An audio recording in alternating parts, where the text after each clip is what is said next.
خصوصی دعاؤں کی درخواست ہے کہ آپ اپنے اس دارالعلوم ختم نبوت عارف اعلیٰ کے لیے دن رات اللہ سے دعائیں کریں کہ اللہ تعالیٰ اس کا سایہ قیامت تک قائم رکھے۔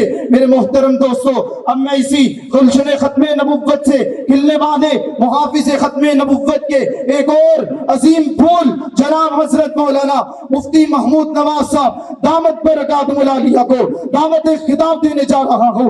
میں ان سے ملتمس ہوں کہ وہ مائک پر تشریف لائے اور اپنے خیالات کا اظہار فرمائیں۔ جناب حضرت مولانا مفتی محمود نواز صاحب۔ ولیکن رسول اللہ وخاتم النبیین،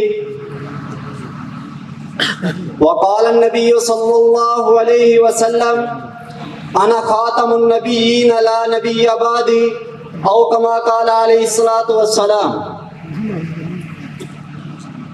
سامعین محترم، جس نبوت اور رسالت کی ابتدا جناب آدم علیہ السلام سے ہوئی اور وہ نبوت وہ رسالت سلسلہ وار چلتے ہوئے جب محمد مصطفیٰ احمد مجتبیٰ سرکار دو عالم صلی اللہ علیہ وآلہ وسلم تک پہنچی تو اللہ رب العزت نے اپنی مقدس اور لاریب کتاب میں اس سلسلے کا اختتام کرتے ہوئے ارشاد فرمایا ما کان محمد ابا احد من رجالکم ولیکن رسول اللہ و خاتم النبیین۔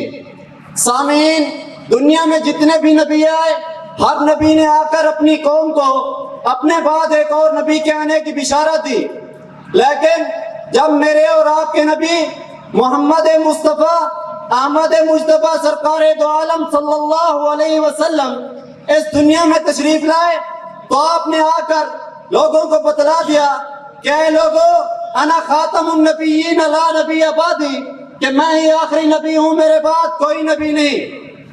لیکن عہد نبوت سے لے کر آج تک بیسیوں بدبختوں نے نبوت کے دعوے کیے، کبھی مسلمہ کذاب نے نبوت کا دعویٰ کیا تو کبھی اسود عنسی نے گنبد خضرا کی طرف پہلی نگاہ سے دیکھا تو کبھی مرزا قادیانی نے داغ نبوت کو نوچنے کی کوشش کی۔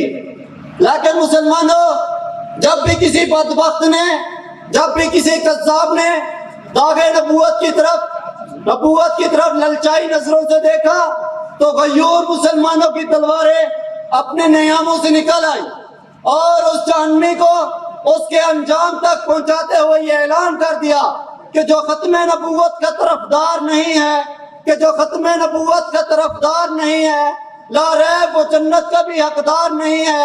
جو چپ رہے سن کر نبوت کی توہین، بے شرم ہے، بزدل ہے، وہ خوددار نہیں ہے۔ ایک مرتبہ علیہ السلام نے حضرت حبیب بن زید انصاری رضی اللہ تعالیٰ عنہ کو قبیلہ بنو حنیفہ کے مسلمہ کذاب کی طرف بھیجا۔ مسلمہ کذاب نے حضرت حبیب بن زید انصاری رضی اللہ تعالیٰ عنہ سے کہا اے حبیب، کیا تو گواہی دیتا ہے کہ محمد اللہ کے رسول ہیں؟ حضرت حبیب بن زید انصاری نے کہا میں گواہی دیتا ہوں محمد اللہ کے رسول ہیں۔ مسلمہ نے کہا کیا تم گواہی دیتے ہو کہ مسلمہ اللہ کے رسول ہیں؟ حضرت حبیب بن زید انصاری رضی اللہ تعالیٰ عنہ نے کہا میں بہرا ہوں، تیری بات نہیں سن سکتا۔ مسلمہ نے پھر دہرایا کیا تم گواہی دیتے ہو کہ محمد اللہ کے رسول ہیں؟ حضرت حبیب بن زید انصاری رضی اللہ تعالیٰ عنہ نے پھر وہی جواب کیا ہاں میں گواہی دیتا ہوں کہ محمد اللہ کے رسول ہیں۔ مسلمہ نے پھر کہا اے حبیب، کیا تو گواہی دیتے ہو کہ مسلمہ اللہ کے رسول ہے؟ حضرت حبیب بن زید انصاری رضی اللہ تعالیٰ عنہ نے کہا میں بہرا ہوں، تیری بات نہیں سن سکتا۔ مسلمہ نے کہا حبیب تو عجیب آدمی ہے، جب میں کہتا ہوں کہ محمد اللہ کے رسول ہیں تو سنتا بھی ہے، بولتا بھی ہے، لیکن جب میں کہتا ہوں کہ مسلمہ اللہ کے رسول ہے تو سن نہیں سکتا، عجیب آدمی ہے۔ تو مسلمہ نے جلاد کو کہا کہ حضرت حبیب بن زید انصاری رضی اللہ تعالیٰ عنہ کا ایک ہاتھ کاٹ دو۔ مسلمہ نے ایک ہاتھ کاٹ دیا۔ حضرت حبیب بن زید انصاری رضی اللہ تعالیٰ عنہ کے ہاتھ سے خون کے فوارے نکلنا شروع ہو گئے۔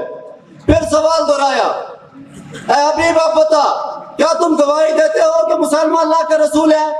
حضرت حبیب بن زید نے کہا میں بہرا ہوں، تیری بات نہیں سن سکتا۔ مسلمان نے جلاد کو کہا دوسرا ہاتھ بھی کاٹ دو، جلاد نے دوسرا ہاتھ بھی کاٹ دیا۔ پھر سوال کیا، حضرت حبیب نے وہی جواب دیا، یہاں تک کہ حضرت حبیب بن زید انصاری رضی اللہ تعالیٰ عنہ کے جسم کے ٹکڑے ٹکڑے کر کے ان کو شہید کر دیا۔ گویا حضرت حبیب بن زید رضی اللہ تعالیٰ عنہ کے اس وقت یہی الفاظ تھے کہ جو ہوں فرعون میں ان کو خدا کہہ دوں یہ مشکل ہے، جو ہوں فرعون میں ان کو خدا کہہ دوں یہ مشکل ہے، جو ہوں دجال ان کو انبیاء کہہ دوں یہ مشکل ہے۔